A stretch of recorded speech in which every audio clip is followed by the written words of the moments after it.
Breaking news tayo mga kababayan. Kaya pala tahimik itong si General Browner ng AFP na sinasabi niyang ayaw niyang sumausaw sa politika. Ayaw niyang bumagal daw ang modernisasyon ng AFP dito sa pagbili ng mga armas-armas na ito.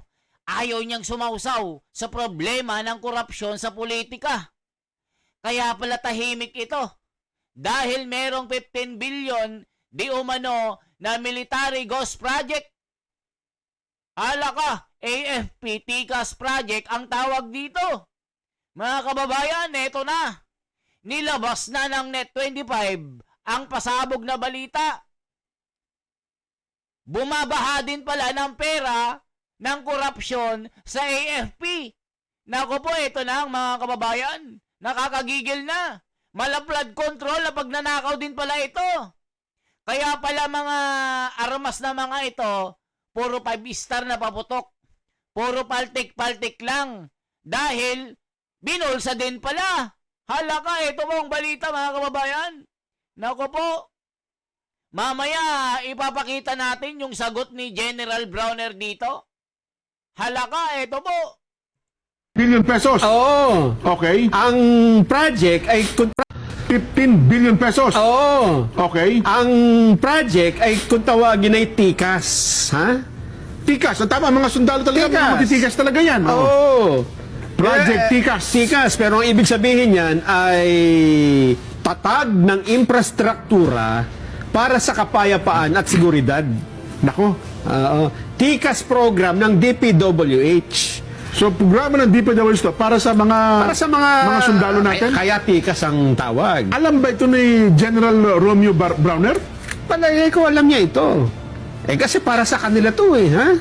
Mula 2023 hanggang 2025, 15 billion ang Kabuuan? Oo. Dapat Nako mga kababayan, nakakahiya ito.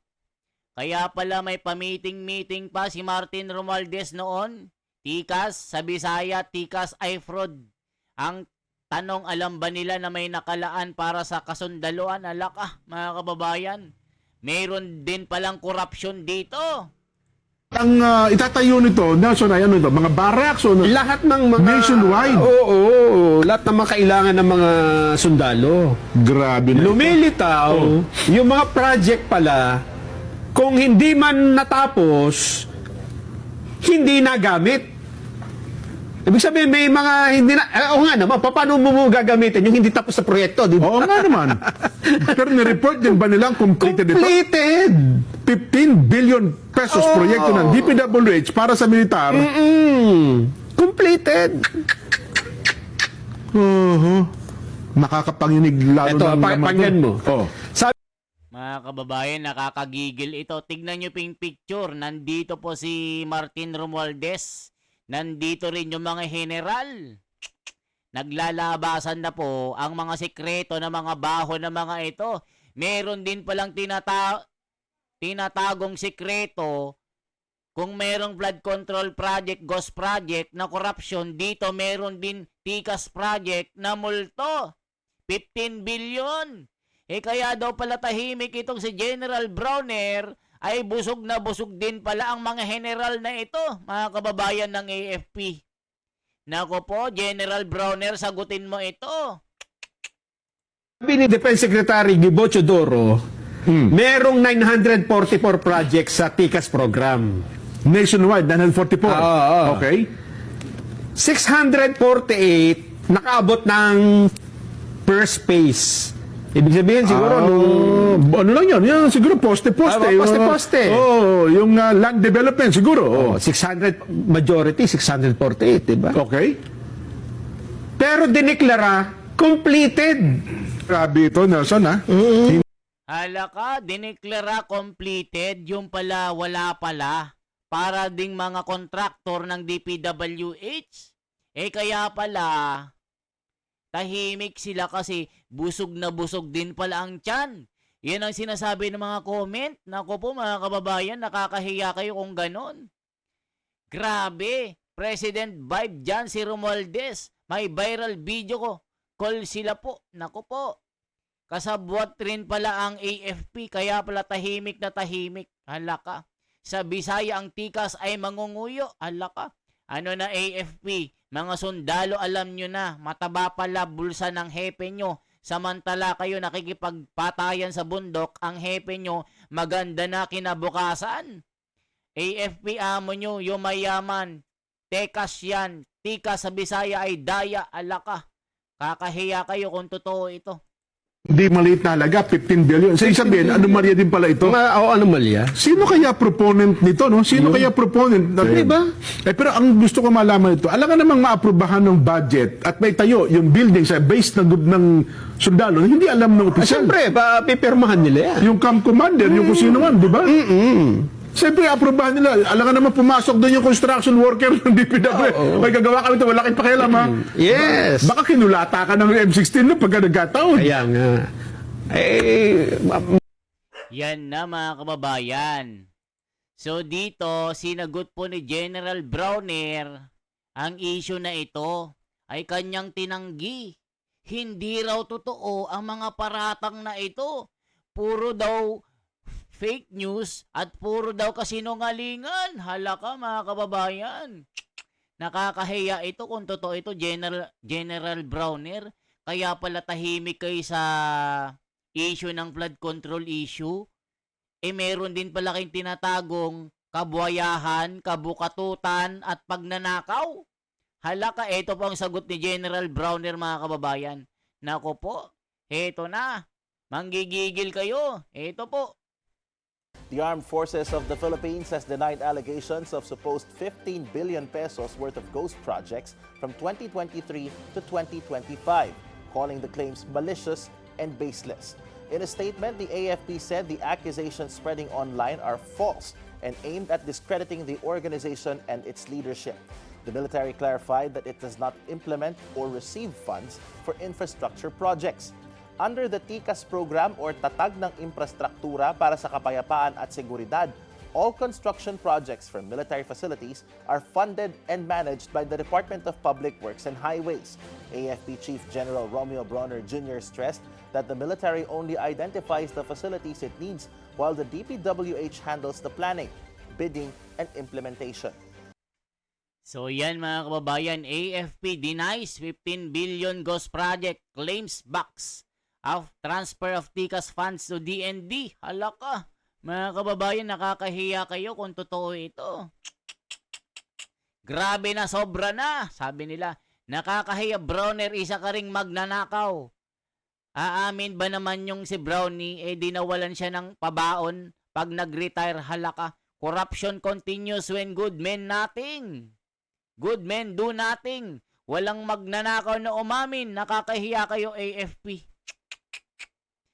Grabe, senyales na ito ng pag-usbong ng people power. Halaka.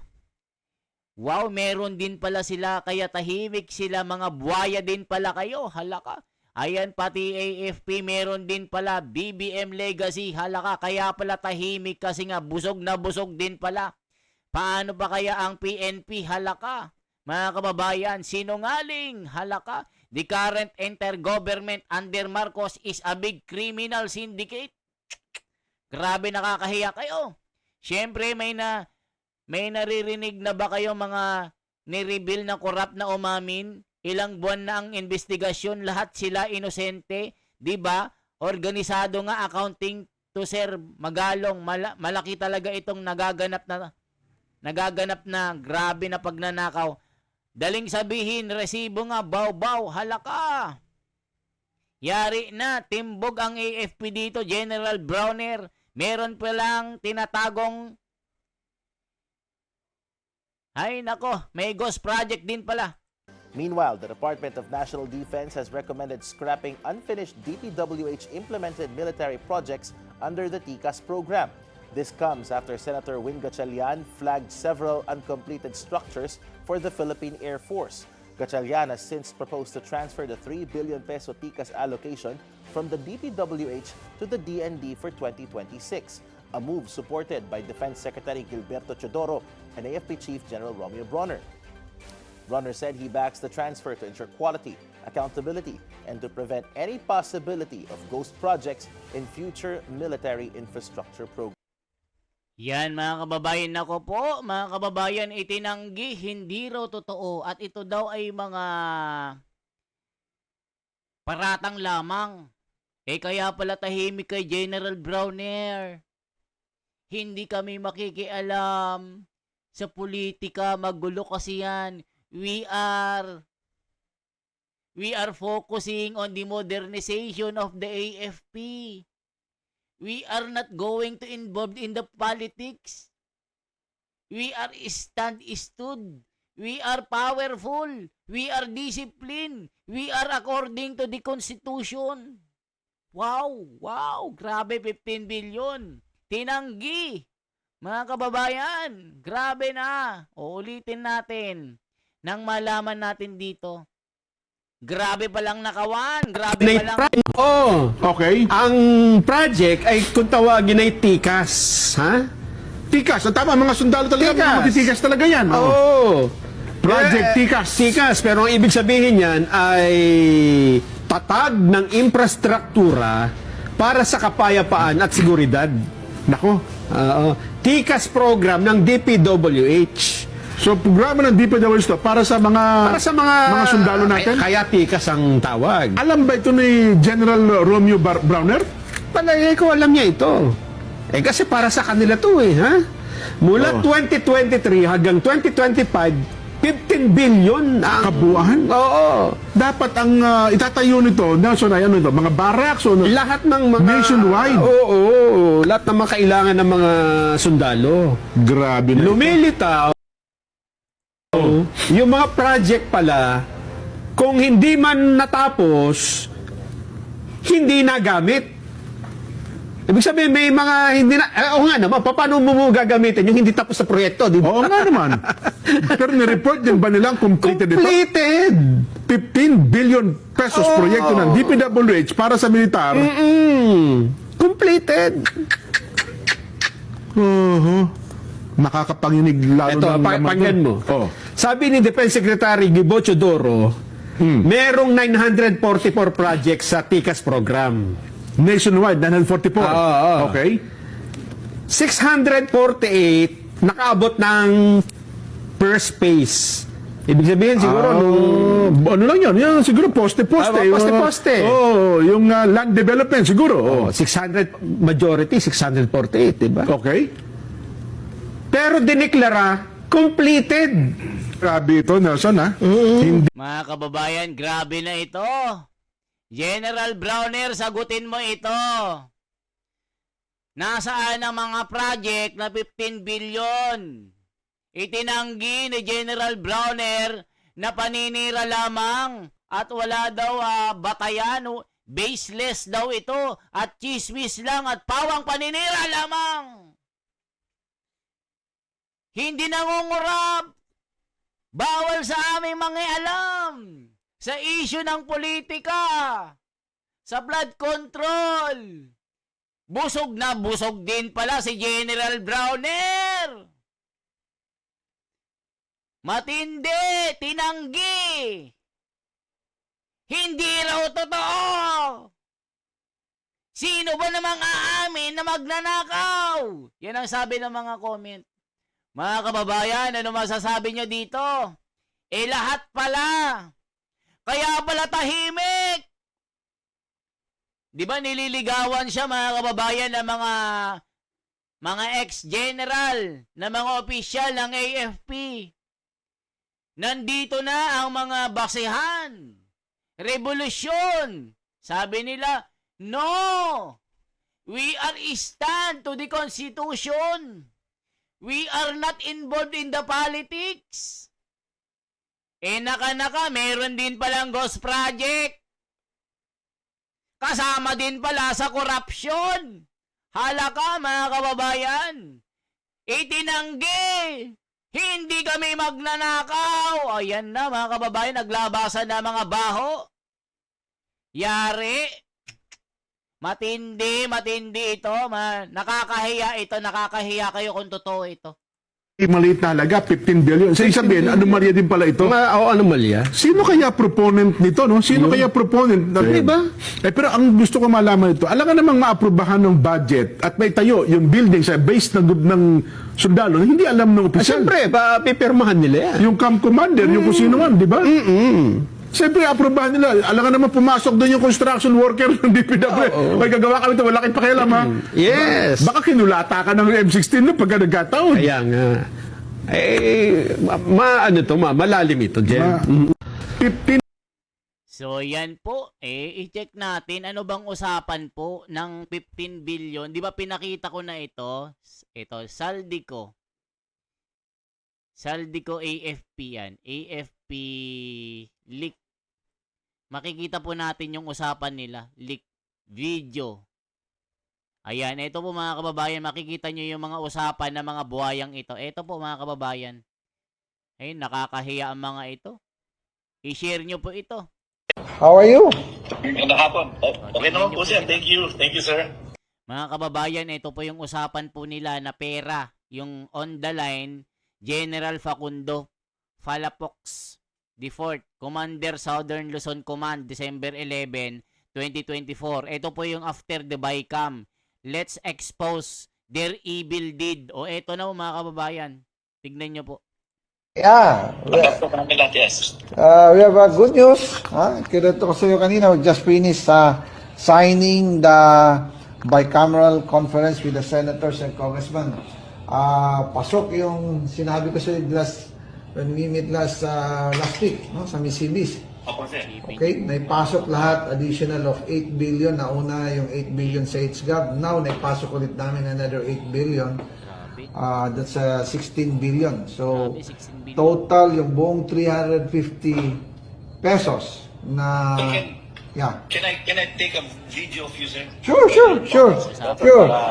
Yes, sir. I can show it to the staff, sir, as the personnel when I talk to them next on the 14th, on the Saturday, sir. Thank you. No problem. Maganda yan malaman ng mga staff na we are taking care as per instruction by our speaker, instruction by the president.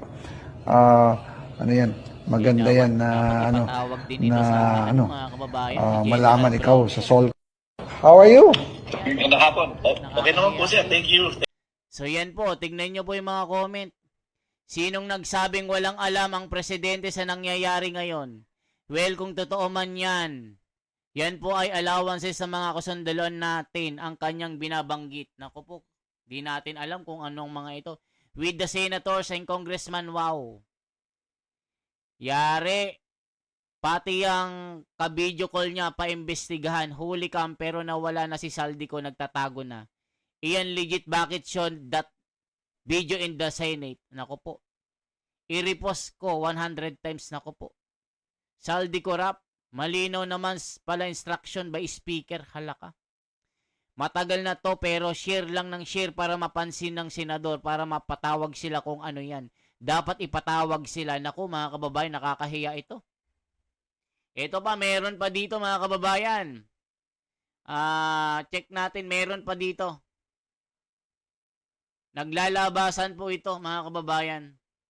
Yung mga usapan po nila na with AFP video leak, yan. Ito po. Yan, ito yung mga usapan nila na billion-billion mga kababayan. With our chair for APO and our APO bicameral members, Hi, Chief Romy.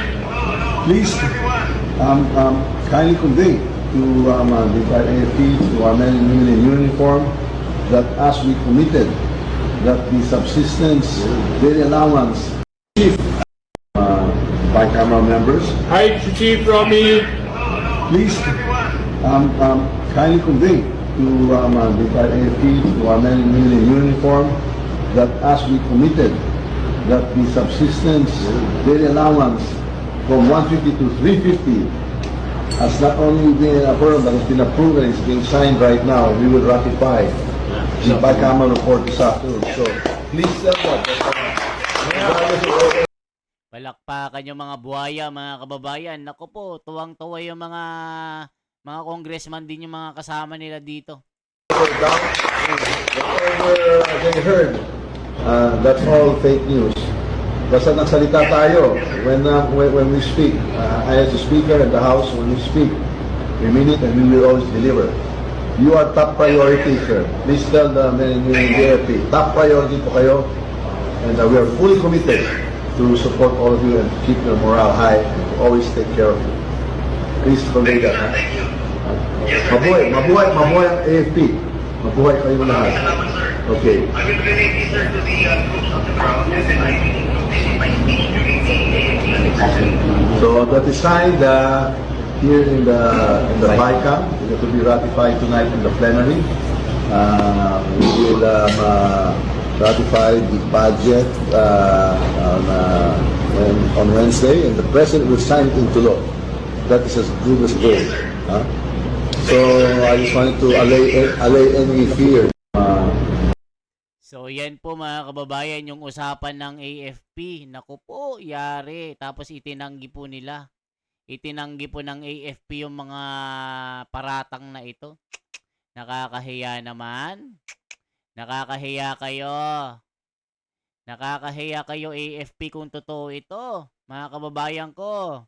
The Armed Forces of the Philippines has denied allegations of supposed Yari. 15 billion pesos worth Dininay. of ghost projects from 2023 to 2025, calling the claims malicious and baseless. Oh, In a baseless statement, daw. the AFP said the accusations spreading online are false and aimed at discrediting the organization and its leadership. The Nakakahiya. military clarified that it does not Sino ba implement nang or umamin receive na funds for magnanakaw? infrastructure projects. Under the TICAS program or Tatag ng Infrastruktura para sa Kapayapaan at Seguridad, all construction projects for military facilities are funded and managed by the Department of Public Works and Highways. AFP Chief General Romeo Bronner Jr. stressed that the military only identifies the facilities it needs while the DPWH handles the planning, bidding, and implementation. Meanwhile, the Department of National Defense has recommended scrapping unfinished DPWH-implemented military projects under the TICAS program. This comes after Senator Win Gatchalian flagged several uncompleted structures for the Philippine Air Force. Gatchalian has since proposed to transfer the 3 billion peso TICAS allocation from the DPWH to the DND for 2026. Yan mga kababayan, grabe. Binabulgar ang kanilang kawalangyaan. May ghost project din pala. Imposible namang maglabas ang fake news ang Net25. Mga kababayan, posible naman na ang Net25 maglalabas ng fake news. Nako po, yari kayo. Nako po. AFP Ghost Project. Yari. Nakakahiya. Yari kayo. Nakakahiya ang AFP na ito. Di ba mga kababayan? Nakakahiya kayo. Talagang nakakahiya ang AFP na ito. Imposible na maglabas ng 15 billion pesos. Oo. Okay. Ang project ay kung tawagin ay TICAS. Ha? Tikas. Ang tama, mga sundalo talaga. Tikas. Mga matitikas talaga yan. Oo. Project TICAS. TICAS. Pero ang ibig sabihin yan ay tatag ng infrastruktura para sa kapayapaan at seguridad. Nako. TICAS program ng DPWH. So, programa ng DPWH to para sa mga sundalo natin? Kaya TICAS ang tawag. Alam ba ito ni General Romeo Browner? Palagay ko alam niya ito. Kasi para sa kanila to ha? Mula 2023 hanggang 2025, 15 billion ang Kabuuan? Oo. Dapat ang itatayo nito, Nelson, ay ano ito, mga barracks o Lahat ng mga nationwide. Oo, lahat ng mga kailangan ng mga sundalo. Grabe na ito. Lumilitaw, yung mga project pala, kung hindi man natapos, hindi nagamit. Ibig sabihin, may mga hindi na... Oo nga naman, paano mo gagamitin yung hindi tapos na proyekto, di ba? Oo nga naman. Pero ni-report din ba nilang completed ito? Completed! 15 Nako mga kababayan, kailangan si General Browner ipatawag din. Para walang sinisino-sino dito ang Senado. Senador Marcoleta, gisain nyo itong si Browner at yung mga general na kausap ni Saldico at ni Martin Romualdez. Para mapatunayan na kung mapatunayan kung totoo o hindi, imbestigahan ito. Sino ba na mga amin na guilty siya? Imposible naman na maglabas ang Net25 ng ganito na balita. Sabi 15 billion proyekto ng DPWH sa militar na diskubre sa pagdinig. Ay, Senado pala ang source nito. Senado pala ang nagbulgar nito. Yari na mga kababayan. Pare-pareho kayong mga korap. Nakakagigil na. 10 billion pesos proyekto ng DPWH para sa militar. Completed. Makakapanginig lalo Ito, ng laman pakinggan to. mo. Oh. Sabi ni Defense Secretary Gibo Chodoro, merong 944 projects sa TICAS program. Nationwide, 944. Okay. 648 nakaabot ng first phase. Ibig sabihin siguro nung ano lang yun? Yung siguro poste-poste. Poste-poste. Yung land development siguro. 600 majority 648, di ba? Okay. Nako mga kababayan, sabi dito, kailangan na natin ng Pangulo sa bansa na takot ang mga leader natin, lalo na ang mga cabinet sa Kongreso at Senado. Kailangan natin ng national transformation. Grabe na katiwalaan sa bansa natin. Alam niyo yan, siya pinakamataas. Ewan lang kung itatanggi niya. Tinanggi Grabe, pati militar, merong ghost project. Sana pambili ng barko at Black Hawk or jet yan. Kala ko project ng kawatan. Tikas kong Bisaya language limbong laka. Yari. Pero dineklara completed. Pwede ba natin parinig? Pwede ba tayo boss niya? Pakinggan natin. Sige nga po, pakinggan nga natin. Sino? Secretary Gibo? O sa pagdinig ng Senado? Pakinggan natin.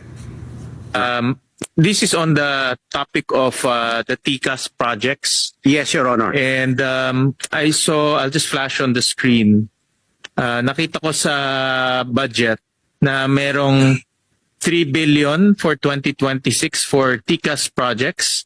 And then for 2025 is 4.6 billion. But from 2019 up to now, there are about 944 projects.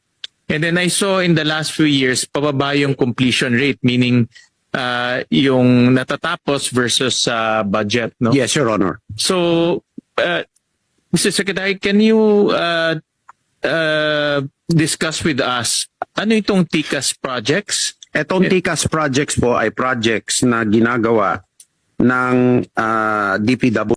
15 billion pesos. Oo. Okay. So yan mga kababayan, nako na bulgar pala ng ng Senado. Nagisa din pala si Gibo Chodoro. Nako po mga kababayan, kaya pala tahimik, busog na busog pala ang tiyan. Pare-pareho din pala kayo. Ano pa kayo dyan?